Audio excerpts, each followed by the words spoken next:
Welcome to the Heidi Thorne Show. I'm your host, Heidi Thorne, and in this podcast, I share my real-world self-publishing and small business experience with you. Before we get started, I just want to remind you to like, comment, share, follow, and subscribe. Now let's get on with today's show. A good author friend of mine suggested that authors who need book design or editing services consider bartering with pros in these areas, especially if finances are a concern. In theory, that's an awesome idea. Unfortunately, in reality, it can be quite a nightmare. So let's talk about when and how bartering works for exchange of services and self-publishing. Another author friend of mine posted a video where she said that she doesn't always hire editors and other services for her books because she has the competent skills to do it herself.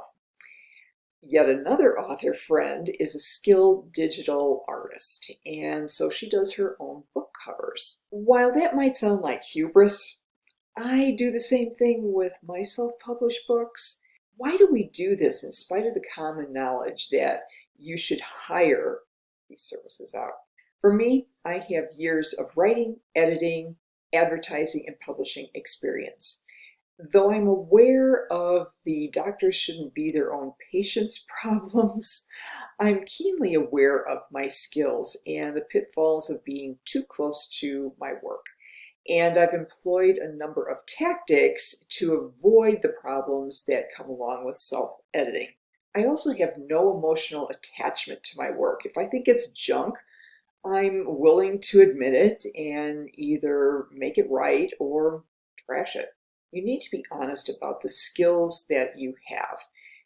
Then buy what you can't effectively DIY or do it yourself.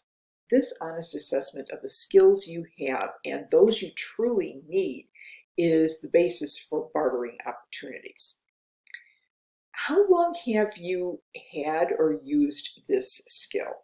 Or how long has it been since you've actually used it? If this book is your first book, and you haven't developed any skills in this area, you might want outside help.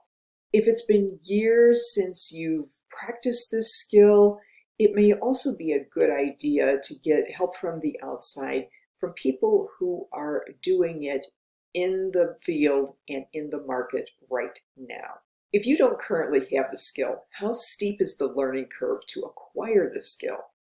Editing, book formatting, cover design, and marketing are skills that develop over time, sometimes lots of time.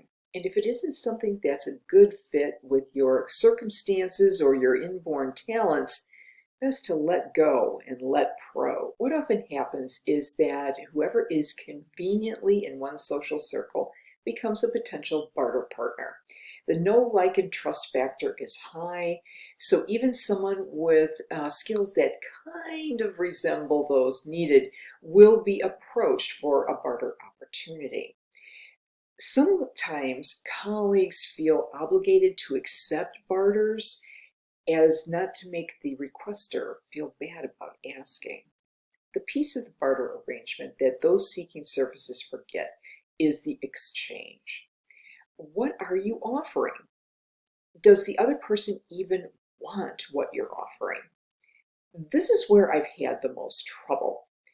I don't want to be cornered into offering services in exchange for consulting or other services I don't need or want. But that's what's happened for me. I always felt that I was giving more than I was getting.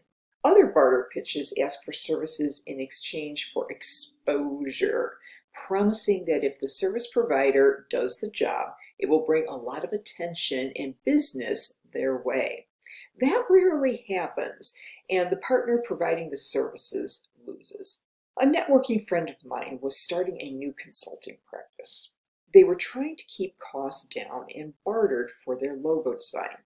It took months for the logo to be delivered. She ran the design by me, and I told her that I didn't think any of the designs worked.